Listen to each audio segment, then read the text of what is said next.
برلمان قروا مري بدون شعبك بحين كلام وحقين بروك لو دقاكي بدبادية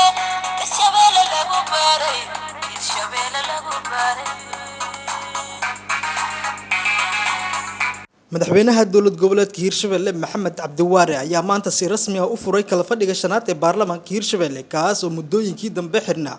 marka laga reebo fasaxa labada bilood ay galeen mudanaasha baarlamaanka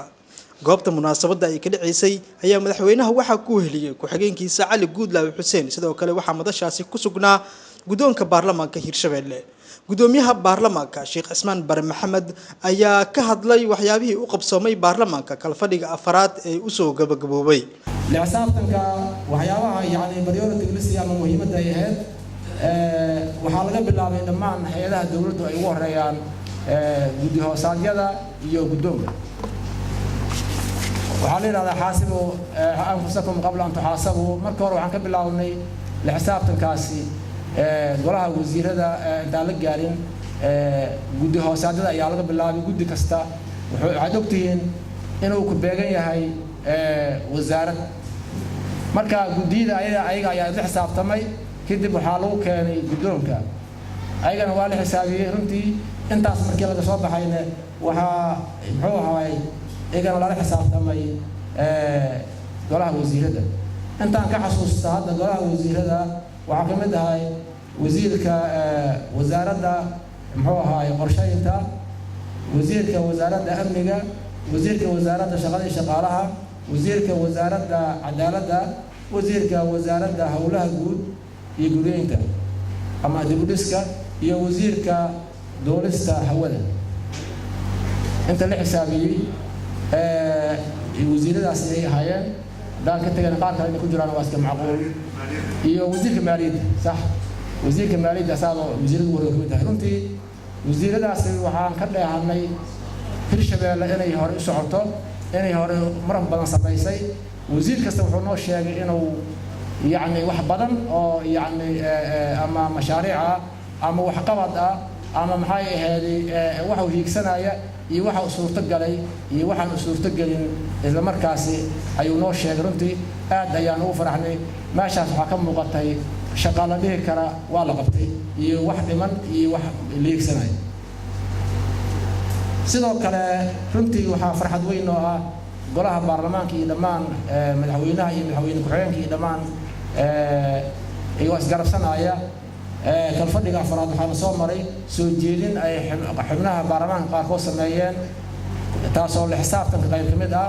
tiina waxaa laga gaaray maarayn iyo xal waara ayadoo cidna aysan soo dhaxgelin ay reer Hirshabelle ku dhameysteen geed hoostiis runtii waxyaabaha kala jiran waxaan jeclahay taas oo ay nagu dhamaadaan ilaahay baa mahadle aan leeyahay reer Hirshabelle waa midaysiin Allah u ziyaadiyo Cali Guudlaawe Xuseen madaxweyne ku-xigeenka Hirshabelle ayaa xildhibaanada baarlamaanka kaga mahadceliyay hindisiyo sharciyadii ay ansixiyeen inta uu furnaa kala fadhiga afraad ay ka soo gudbeen baarlamaanka Hirshabelle xaqiiqadii duruufo adag ay ku soo shaqeeyeen waxaan leeyahay waa ku mahadsantihiin dadaalkiina iyo dulqaadkiina wax kasta ee qurxoon meel yaalla dad oo soo dhibtooday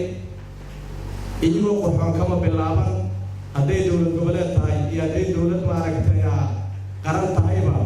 waxa qurxoon arkaysiin waa loo soo dhibtooda maahay meesha wanaagsan kama bilaaban waxaan garanayaa inaad duruufaha ku sabarteen inaad go'aansateen in ummadan maaragtay horumar ay gaarto waxaan leeyahay waa ku mahadsantihiin dadaalkiinii waxaan rabaa inaan kaloon ka mahadceliyo xukuumadda sharciyada ay soo gudbisay sida wanaagga leh aad u ansixiseen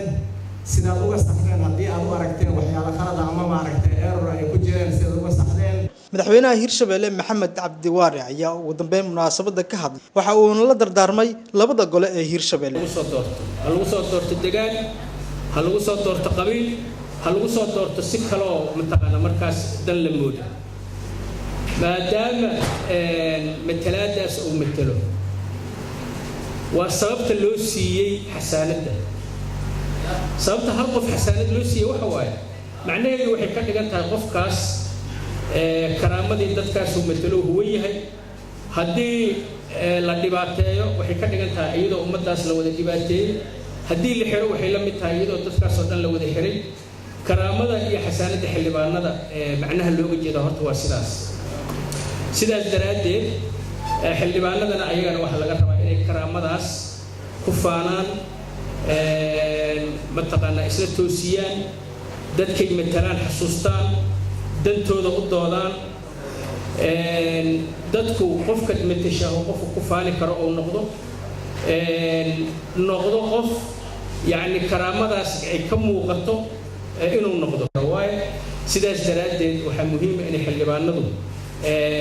aysan niyadda iska xumeyn ogaadaan inay meeshay joogaan iyo meeshay wax u yihiin inay meel wanaagsan tahay waxaan rabaa inaan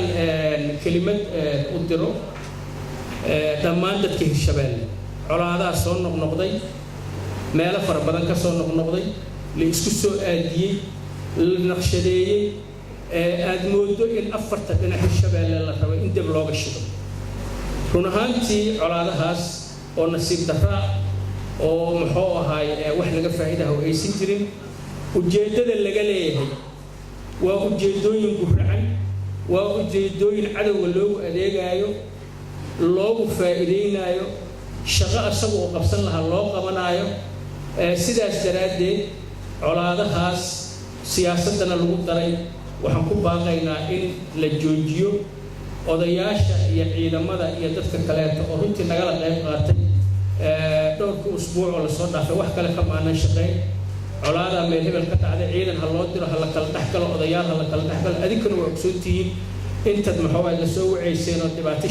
gabagabada xafladda ayaa waxaa lagu dhaariyay golaha wasiirada cusub ee Hirshabeelle kuwaas oo laga soo xulay mudanaasha baarlamaanka Cabdiraxmaan Wadani TV-ga Kalsan Jowhar.